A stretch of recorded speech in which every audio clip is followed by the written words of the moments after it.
think there's been studies. There was one that came out of Pew in 2008 that showed 14% of people who have voted were non-citizens. There's other studies that have been presented to him. It's a belief he maintains. There's zero evidence to suggest voter fraud on that kind of scale. Voter fraud does exist, but on a national election like this, it might be just a handful, a couple of dozen nationwide.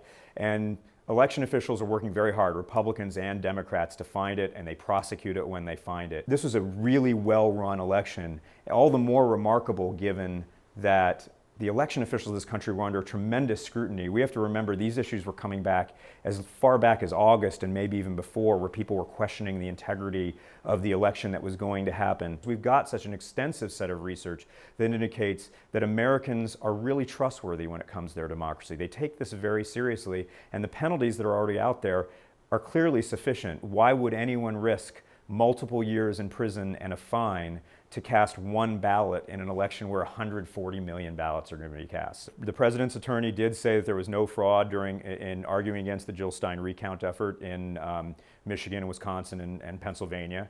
I think that's one of the things that raises questions about whether this is designed for partisan gain or it really is about the integrity of the elections. One problem we don't have in the United States is that too many people are participating in elections. I mean, we are seeing declining turnout, particularly in non-presidential elections, low turnout in local elections and primaries.